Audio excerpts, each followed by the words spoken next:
আপনারা কি জানেন কালাপানির সাজা কি?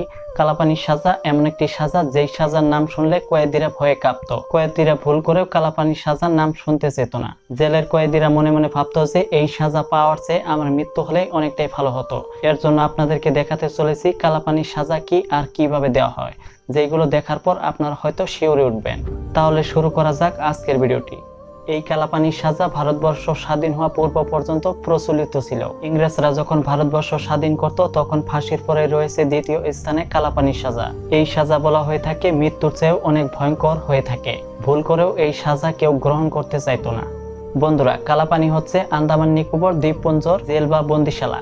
এইটা এই জন্য তৈরি করা হয়েছিল যে ইংরেজ বিরুদ্ধে যদি কোনো বিরোধী যদি আন্দোলন করতে চায় তাদেরকে ধরে যাতে শাস্তি দেওয়া যায়। 1897 সালের পর থেকে ভারতবর্ষের মানুষরা ইংরেজের বিরুদ্ধে, ইংরেজের শাসনের বিরুদ্ধে মুক্তির জন্য আন্দোলন করতে শুরু করে। আর সেই সময়ে অনেক ভারতীয় ইংরেজদের হাতে নিহত এবং আহত হওয়ায় এবং কি বন্দিশালায় বন্দী হতে থাকে।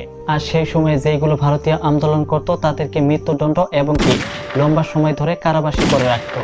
আর বন্ধুরা, সব থেকে অবাক করা বিষয় হলো যে যেই ভারতীয়গুলো আন্দোলন করতে করতে যদি জয়ী হতো, সেই ভারতীয়গুলো মৃত্যুকে কখনো ভয় পেত না। ভারতীয়রা আন্দোলন চালিয়েই যেত, দলে দলে আন্দোলন গড়ে তুলতো ইংরেজের বিরুদ্ধে। তাই ইংরেজদেরকে বিপুল সংখ্যক মানুষকে বন্দী করে রাখার প্রয়োজন পড়ে, যাতে করে কেউ এই ইংরেজের বিরুদ্ধে আন্দোলন করতে না পারে। তাই তারা বুদ্ধি খাটিয়ে 1986 সালে আন্দামান নিকোবর দ্বীপপুঞ্জে একটি বন্দিশালা কাজ নির্মাণ করা শুরু করে। এই বন্দিশালাটি 1906 সালে নির্মাণ করা কাজ সম্পূর্ণ হয়। এই জেলটির নাম দেওয়া হয়েছে সেলুলার জেল।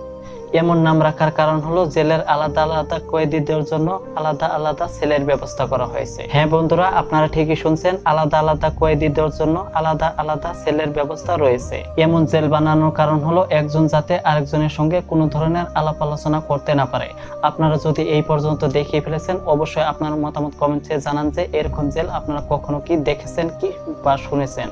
এই জেলটা এরকম বানানোর কারণ হচ্ছে যে একজন যদি আরেকজনের সঙ্গে আলাপ আলোচনা করতে থাকে, এই জেল থেকে বের হওয়ার জন্য যে কোনো একটা উপায় বের করে ফেলতো। এর জন্যই কয়েদিদের জন্য আলাদা আলাদা ব্যবস্থা রাখা হয়েছে। বন্ধুরা, আপনারা জানলে অবাক হবেন যে এই জেলটি পানির উপরে স্থাপন করা হয়েছে। এই জেলটি পানির উপরে স্থাপন করার কারণ হলো যে কোনো কয়েদি যদি এখান থেকে পালানোর জন্য চেষ্টা করে যাতে সহজেই তাকে আটকে ফেলা যায়। বন্ধুরা, এই জেলের কর্তৃপক্ষ এবং জেলের কয়েদিদেরকে যদি সম্পর্কের কথা বলা হয়, তাদের সম্পর্ক ছিল একেবারেই অমানবিক। এই জেলে কয়েদিদেরকে শাস্তি হিসেবে শিকল দিয়ে বেঁধে রাখা হতো, তাদেরকে বিভিন্ন ধরনের পরিশ্রম করতে দেওয়া হতো। তাদের মধ্যে যদি কোনো ধরনের ভুল ত্রুটি হতো তাদের উপরে বিভিন্ন ধরনের অত্যাচার করত।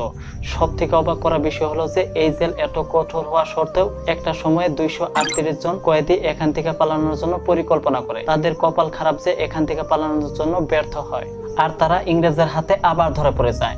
আবার ধরা পড়ার ফলে কঠোর শাস্তির পাশাপাশি নিজের ইচ্ছাও কিছু কয়েদি আত্মহত্যা করে ফেলে। আরো বাকি কয়েদিদের উপরে বিভিন্ন ধরনের অত্যাচার করত। আরো লম্বা সময় ধরে কারাবাসে রেখে একটা সময় ফাঁসি দিয়ে দেওয়া হতো। ইংরেজরা কয়েদিদের উপরে এরকম অত্যাচার করতেই থাকতো। আর তাই তারা 1933 সালে কিছু কয়েদি মিলে খাবার গ্রহণ করা বাদ দিয়ে দেয়। কয়েদিরা যদি খাবার খেতে না চাইতো, ইংরেজরা জোর করে খাবার খাইয়ে দিত। কিছু কয়েদি যদি খাবার খেতে না চাইতো, তারা বিভিন্ন ধরনের মারধর শুরু করে দিত। বন্ধুরা, 1942 সালে জাপানিরা আন্দোলন করে এই জেল তাদের অধীনে নিয়ে নেয়, আর ওই জেলে ইংরেজদেরকে বন্দী করে রাখে। পরবর্তীতে মহাত্মা গান্ধী এবং রবীন্দ্রনাথ ঠাকুরের আন্দোলনে ভারতীয় বন্দীদেরকে জাপানিজরা ছেড়ে দেয়। কিন্তু বন্ধুরা, দ্বিতীয় বিশ্বযুদ্ধের সময় এই জেলটি ইংরেজরা আবারও দখল করে ফেলে। 1947 সনের 15 আগস্টে যখন ভারত স্বাধীন হয়, এই জেলটি আবারও বন্ধ করে দেওয়া হয়। বন্ধুরা, ইংরেজদের বিরুদ্ধে যেই আন্দোলন করত তারা তাদের জেলে ভরে যেই শাস্তি দেওয়া হতো, সেই শাস্তি যেই দেখবে সেই ভয় পাবে। কেউ ধারণাই করতে পারবে না ভারতবাসীদেরকে ইংরেজরা কিভাবে শাস্তি দেওয়া হতো। কেউ যদি না জানে, কেউ যদি না দেখে, তাহলে বুঝতেই পারবে না যে কিভাবে শাস্তি দেওয়া হতো। এই শাস্তির পরেও ভারতবাসীরা কখনো ভয় পেত না, ইংরেজের বিরুদ্ধে আন্দোলন চালিয়ে যেত, মৃত্যুকে ভয় পেত না। তাই আজ ভারতবর্ষ ইংরেজের হাত থেকে স্বাধীন এবং মুক্ত। পরবর্তীতে এই জেলে একটি মিউজিয়ামও তৈরি করা হয়েছিল। সেখানে দেখানো হয়েছে যে ভারতবাসী এবং ইংরেজরা কিভাবে যুদ্ধ করত, সেখানে অস্ত্র শস্ত্র দেখানো হয়েছে। বন্ধুরা, আজকের ভিডিওটি কেমন লেগেছে কমেন্ট করে জানাতে ভুলবেন না কিন্তু। এরকমই ইনফরমেটিভ এবং ইন্টারেস্টিং ভিডিওগুলো দেখার জন্য ভিডিওতে করে দেবেন একটি লাইক, চ্যানেল বা পেজটি ফলো করার রিকোয়েস্ট থাকবে লেটেস্ট ভিডিওগুলো সবার আগে দেখার জন্য। ভালো থাকবেন সবাই, দেখা হচ্ছে খুবই শীঘ্রই।